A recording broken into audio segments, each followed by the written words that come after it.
Don't worry, but you're here right now. We're glad you're here. We're thankful that you're here. Good morning, good morning, good morning. Sorry, we're running a little late, about an hour late. Hey, it's coming back from the Thanksgiving Day holiday. Besides that, things open up. Don't need a trade right away. Get the stock market up, gapped up today, huge, about 1%. Spiders are at 5. Futures are up 42 points. Spiders are at 4, actually 4.5. So here we go.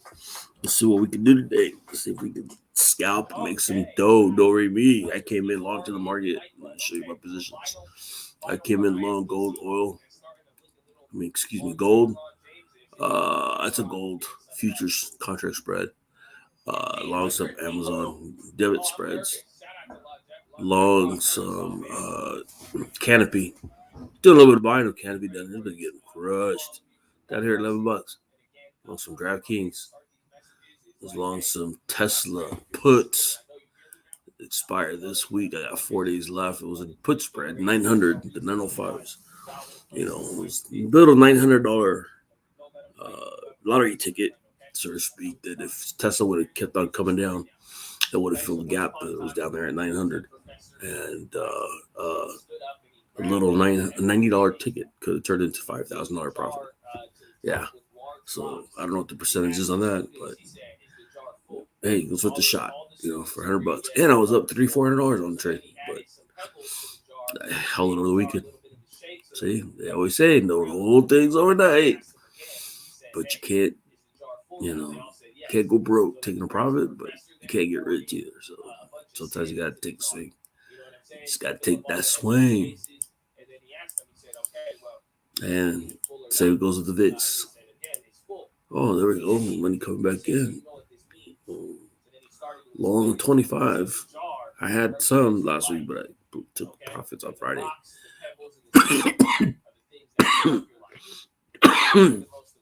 Oh, wow, they got 1 day left. I got to get out of it. Down 19 for the day. And I still got another debit spread in 25/30s. Anyway, we're still powerful. I still got time, 15 days. So this market wasn't tested that bottom again. Well, I got that trading position, so. All right, let's go back. Look at some charts. Okay, we got Spider coming in a little bit. Start by putting sand into the jar. You're not going to have room for the rocks and the pebbles. And here's a chart of the ES. I use a lot of Fibonacci's, moving averages, retracements. I don't draw them, but I do look at them. But on my primary day trading applications, I use I like pivots. They're used by floor traders. By ex-floor traders that are no longer on the floor of the Chicago pit. So they knew what their levels were, where the pivot was. When you're north or above pivot, things tend to be bullish. When they're below the pivot line, then they tend to be bearish. And they will trade down to the next level, meaning if it's going down, supposedly there's a support level there. Yes, that is true. It may be a one-touch support or maybe a level of support. But what I found is that using the pivots, use them more like a magnet. It's like, that's where it's headed. So if it's below the pivot, don't let it fall. Wait till you get down to that next level. No, short it to that level. Then cover. Or if you're already letting it just drop, then you may want to see that support level that may act as a support. You can put in a bid there. A lot of guys that are short will cover there, so you'll get your bounce. It's just bounce plays. But if you're long, if you're really bullish, the best play is to be short and short it to that level. If it breaks the S1, then it's going to go to S2, it's going to go to S3, and so on and so on. Like these dotted lines here, S1, S2, S3. So if the market was a free fall right now, it can come down to 45.34. Or if it breaks that, it's going to come down here to 44.91. If it breaks that, then it can get really ugly. It'll come down to 4,300. So that'd be ugly. Bro, those It'd premiums be are really high. ugly Premiums to are dropping. I take the think market we're down at 10% in one day. That's good. But that's where the pivot lines are for the day. Market struggles slightly above the pivot line, which is the white line right here, where the moving averages are. But it's caught in between overhead resistance, where there's some moving averages on a bunch of time frames, and also you have your resistance one. Resistance one level would be up here. Resistance two, resistance three. So, you know, just like we highly doubt it, we'll see the S&P drop to 43. We highly doubt it that we'll see the S&P rise up to 4,800 all in one day. But that's for the day. More importantly is now the pivot levels are drawn on a daily basis based on the previous bar. So that pivot that you saw for the day is based on Friday's trading range. So now we have weekly pivots, monthly pivots, and quarterly pivots, even annual pivots. Okay. On a weekly pivot, we use, or it's what you do is how to calculate them is using the previous week's weekly range from high to low. And then it will provide you the pivot levels for the following, for that new week.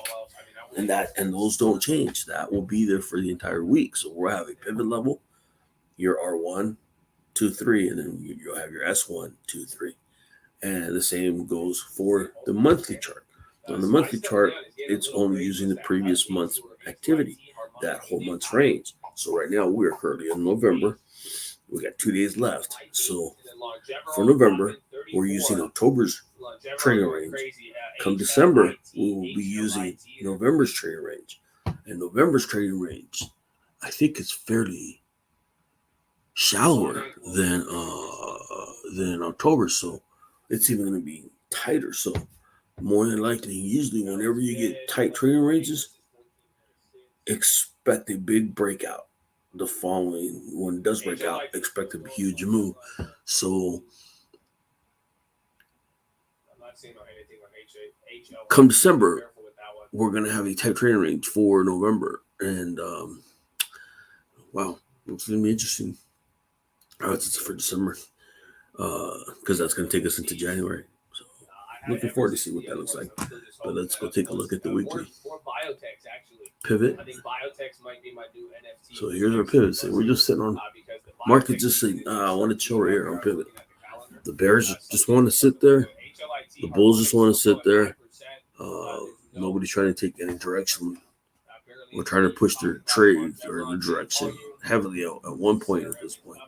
Other than, I mean, we kind of MACD crossed the downside on a weekly chart. So, if we come back down and double, test last week's low, well, if we take that out for the week, the spiders could drop to 453. 453 on the spies. Then we go to the S&P 500 or the futures. So we can look at 4,500 as the level that we could fall to for the week, first level.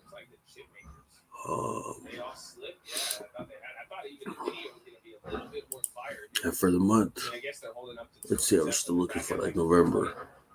Okay, so you see, our rally for November, we stopped right at resistance 1, right at that dot right there. Let me change that to a bar. We take candle. Might be able to see it better. And I see a little white line. Ding. Tapped it. And that was our resistance. That's as high as we got in November. And that's why a lot of guys are shorting up there. Like 47.09, 47.10, or 30.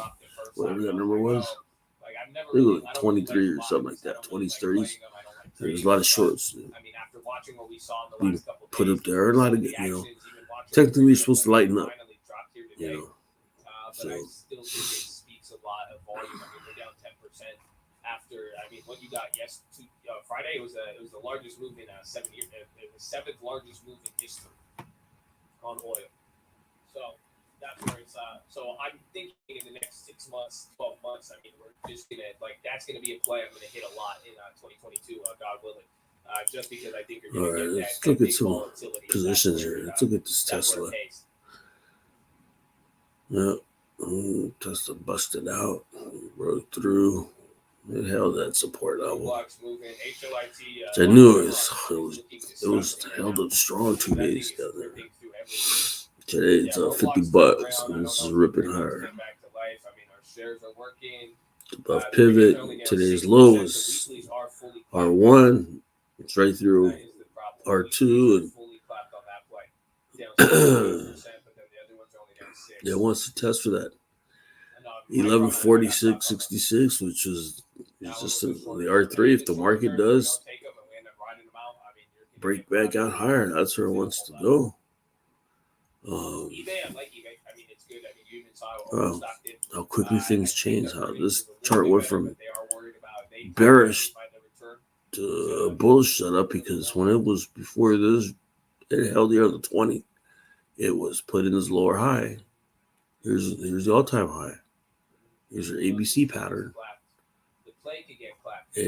ABC. And here's the breakdown. So I never did cross my D. I'm supposed to use that, but it does give us a clue. So anyways, the market started coming in. Actually, the vortex went negatory. The bids in the overall market, and it bouncing off the 20 held it. Otherwise, it was looking like it was going to come down here to this 983, and if it broke that, there was a gap all the way down to like 902, 900.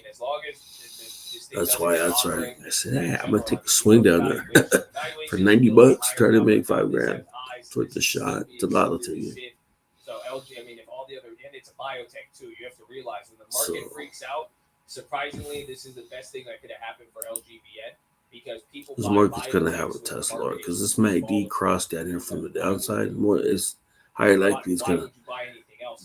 Your most favorable MACDs are always on the positive side of the zero line. They'll cross and they'll stay above zero, like here. And they'll just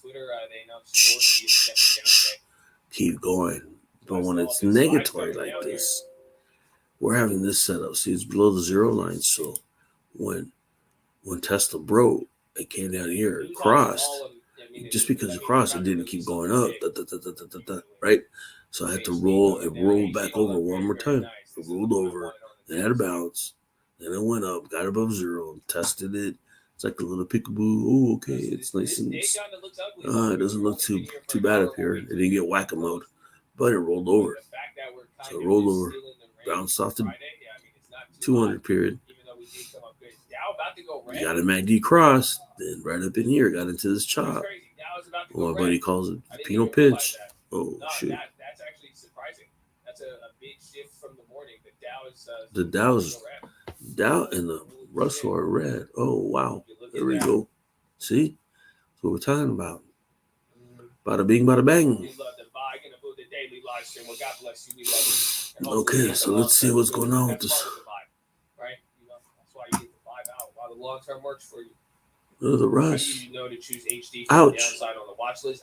So that's why I even said, like, if you watch me trade a lot, like, I always go for HD. Russell broke pivot. One of those, like, slow movers, and times got the MACD on the 1 hour. See, we're the MACD crossed to the downside. So I just like them, and the thing that stuck out for it is that they've had earnings in the last couple days, which are there any lows I need to get out of? Which created a big run up there.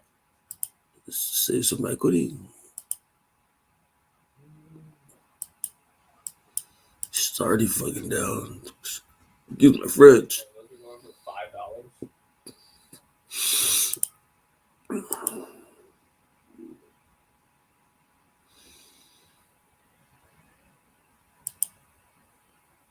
Ugly day.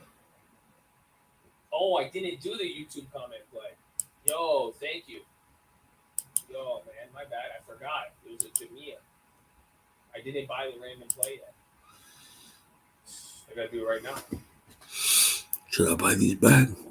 Buy back the ones I sold, huh? How much I have at risk? Show that how much profit do I got? Should I know that $500? I'd be naked $500.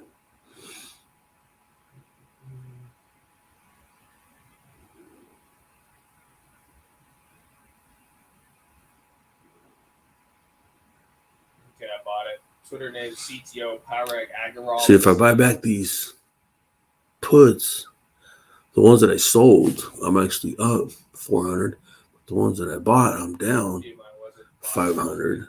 So net, I'm down $40. A lot of the hype names from the beginning of the year, $45. So, but if I sold those on the markets up here and it stayed, they can unhold it, or unless there's another piece of info, but that might have been the trick that they were waiting for.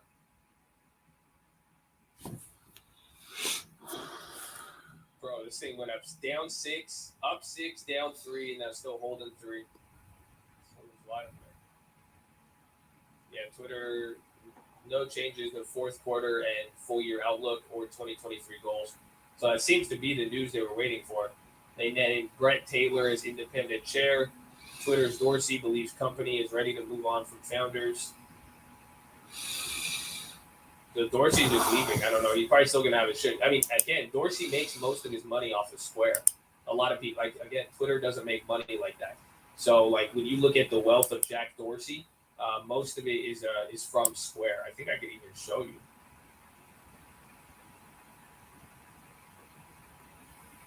It says Jack in the Box.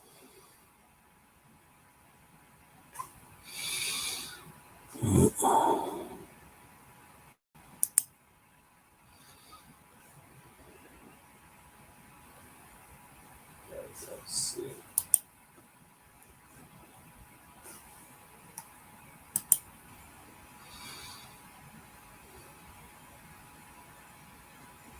Oh, come on. It usually lets me you should be able to, like, interact with this. Oh, I have to buy these back. It should tell us where most of his wealth comes from. 500 views today. The wealth ranking.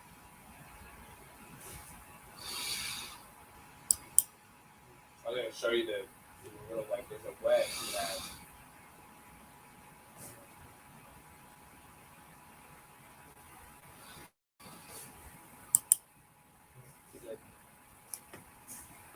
MO is 8.2 dividend. I like Ultra. We have it in the long term.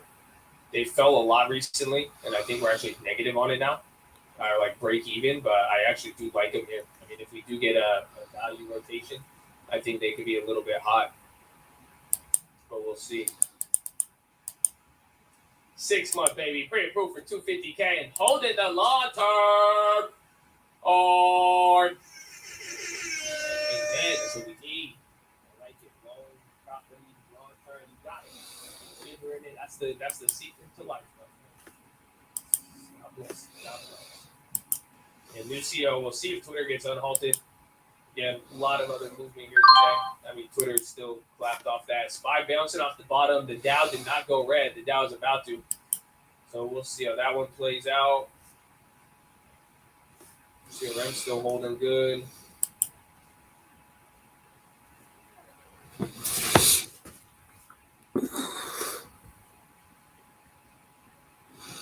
Why MO and PM failed. There's actually a lot of regulation on them this year.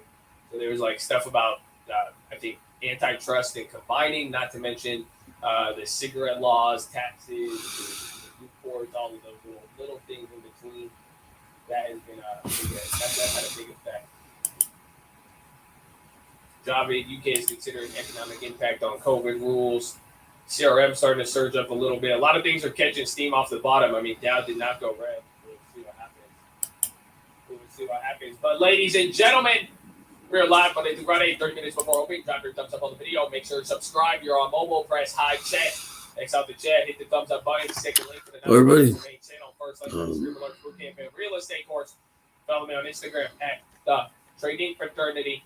Keep it positive, respectful. New guys, don't be too shy to say hi or too high to say shy. We are glad you're here, but I need to go to the bathroom here. However, I'm gonna take a little break here. I'll be 8 gone o'clock. for like 30 seconds. In the meantime, treat it like church. Say hello to someone in the chat. We're gonna go have breakfast. Type out their name. Say, what's up, Kid Rat Bar? What's up, Crown Aaron? So what I did was I Say hello to them. bought back Listen, one of the put puts that I something had positive sold. in So the chat. Maybe you got technically short net, notifications. I am Maybe now you got just something. net. Maybe Short. In the chat. Let's get the hype going on. It's Monday.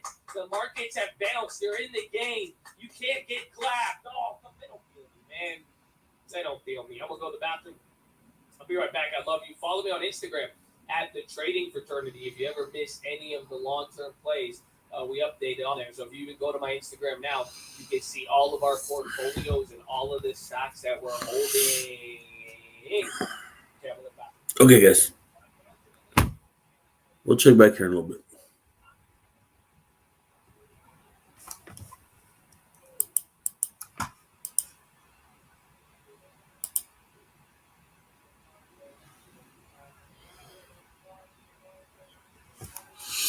Peace out. Talk to you in a little bit.